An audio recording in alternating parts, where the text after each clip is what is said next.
ಮನೆಯ ಮೇಲೆ ಸಾಲ ಮಾಡಿರೋರಿಗೆ ಅಂತಂದರೆ ಮನೆಯ ಮೇಲೆ ಲೋನನ್ನು ಪಡ್ಕೊಂಡಿರೋರಿಗೆ ಈಗ ಸರ್ಕಾರದ ಕಡೆಯಿಂದ ಒಂದು ಗುಡ್ ನ್ಯೂಸ್ ಆದರೆ ಬಂದಿದೆ. ಬನ್ನಿ ಅದರ ಬಗ್ಗೆ ನಾವು ಈ ವಿಡಿಯೋದಲ್ಲಿ ಇನ್ಫಾರ್ಮೇಷನನ್ನು ತಿಳ್ಕೊತಾ ಹೋಗೋಣ.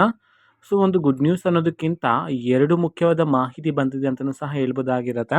ಸೊ ಬನ್ನಿ ಅದರ ಬಗ್ಗೆ ಕಂಪ್ಲೀಟ್ ಇನ್ಫಾರ್ಮೇಷನನ್ನು ಈ ವಿಡಿಯೋದಲ್ಲಿ ನಾವು ತಿಳ್ಕೊತಾ ಹೋಗೋಣ. ವಿಡಿಯೋವನ್ನು ಸ್ಟಾರ್ಟ್ ಮಾಡ್ತೀನಿ. ಅದಕ್ಕಿಂತ ಮೊದಲು ನೀವಿನ್ನು ನಮ್ಮ ಚಾನೆಲನ್ನು ಸಬ್ಸ್ಕ್ರೈಬ್ ಮಾಡದೆ ಇದ್ರೆ ಈ ಕೂಡಲೇ ಚಾನೆಲ್ಗೆ ಸಬ್ಸ್ಕ್ರೈಬ್ ಮಾಡ್ಕೊಳ್ಳಿ ಮತ್ತು ಲೈಕ್ ಮಾಡಿ. ಸೊ ಈಗ ನಾವು ಇನ್ಫಾರ್ಮೇಷನನ್ನು ತಿಳ್ಕೊತಾ ಹೋಗೋಣ. ಸೊ ಹೌದು, ಈಗ ಗೃಹ ಸಾಲ ಅಂತಂದರೆ ಮನೆಯ ಮೇಲೆ ಲೋನನ್ನು ಪಡ್ಕೊಂಡಿರೋರಿಗೆ ಈಗ ಸರ್ಕಾರದ ಕಡೆಯಿಂದ ಎರಡು ಮುಖ್ಯವಾದ ಮಾಹಿತಿಯನ್ನು ತಿಳಿಸಿರ್ತಕ್ಕಂಥದ್ದು.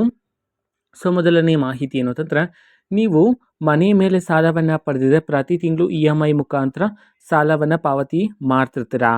ಸೊ ನೀವು ಯಾವ ಬ್ಯಾಂಕಲ್ಲಿ ಸಾಲವನ್ನು ಪಾವತಿ ಮಾಡ್ತಿದ್ರೋ ಸೊ ಅಲ್ಲಿ ಬಡ್ಡಿಯ ದರಕ್ಕೆ ಏರಿಕೆ ಇದ್ದರೆ, ಬಡ್ಡಿ ಇನ್ ಕೇಸ್ ಏರಿಕೆ ಇದ್ದರೆ, ಸೊ ನೀವು ಆ ಒಂದು ಬ್ಯಾಂಕಿಂದ ಸೊ ಕಡಿಮೆ ಬಡ್ಡಿ ಇರ್ತಕ್ಕಂಥ ಬ್ಯಾಂಕ್ಗೆ ನಿಮ್ಮ ಮನೆಯ ಮೇಲೆ ಇರ್ತಕ್ಕಂತಹ ಲೋನನ್ನು ಈ ಬ್ಯಾಂಕಿಂದ ಆ ಬ್ಯಾಂಕ್ಗೆ ವರ್ಗಾವಣೆ ಮಾಡ್ಬೋದಾಗಿರುತ್ತಂತಂದ.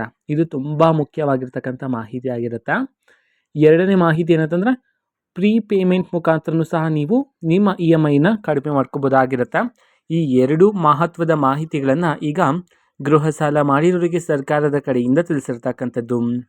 ಓಕೆನಾ? ಸೊ ಇದು ಇವತ್ತಿನ ಒಂದು ವಿಡಿಯೋ. ಸೊ ಇದೇ ರೀತಿ ಇನ್ನೂ ಹಲವಾರು ಯೋಜನೆಗಳಿಗೆ ಸಂಬಂಧಪಟ್ಟಂಥ ಇಂಪಾರ್ಟೆಂಟ್ ಅಪ್ಡೇಟ್ಗಳು ನಿಮಗೆ ಈ ಒಂದು ಚಾನಲಲ್ಲಿ ಮುಡಿಯಕ್ಕೆ ಸಿಗ್ತಿರುತ್ತೆ. ಅದಕ್ಕೋಸ್ಕರ ನೀವೇನು ನಮ್ಮ ಚಾನಲನ್ನು ಸಬ್ಸ್ಕ್ರೈಬ್ ಮಾಡದೆ ಇದ್ರೆ ಈ ಕೂಡಲೇ ಚಾನಲ್ಗೆ ಸಬ್ಸ್ಕ್ರೈಬ್ ಮಾಡ್ಕೊಳ್ಳಿ.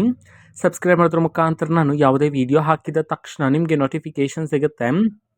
ಅದರ ಮುಖಾಂತರ ನೀವು ಬೇಗನೆ ವಿಡಿಯೋವನ್ನು ನೋಡ್ಬೋದಾಗಿರುತ್ತೆ ಮತ್ತು ಆ ವಿಡಿಯೋದಲ್ಲಿರುವ ಇನ್ಫಾರ್ಮೇಷನನ್ನು ನೀವೀಗ ತಿಳ್ಕೊಬೋದಾಗಿರುತ್ತೆ. ಮತ್ತು ಈಗ ನಾವು ಫೇಸ್ಬುಕ್ಕಲ್ಲೂ ಸಹ ಈಗ ವಿಡಿಯೋಸ್ಗಳನ್ನು ಅಪ್ಲೋಡ್ ಮಾಡ್ತಿದ್ದೀವಿ. ಫೇಸ್ಬುಕ್ ಚಾನಲ್ ಲಿಂಕನ್ನು ಡಿಸ್ಕ್ರಿಪ್ಷನ್ ಬಾಕ್ಸಲ್ಲಿ ಕೊಟ್ಟಿರ್ತೀನಿ, ಕ್ಲಿಕ್ ಮಾಡಿಬಿಟ್ಟು ಫಾಲೋ ಮಾಡಿ. ಓಕೆನಾ? So thank you, bye.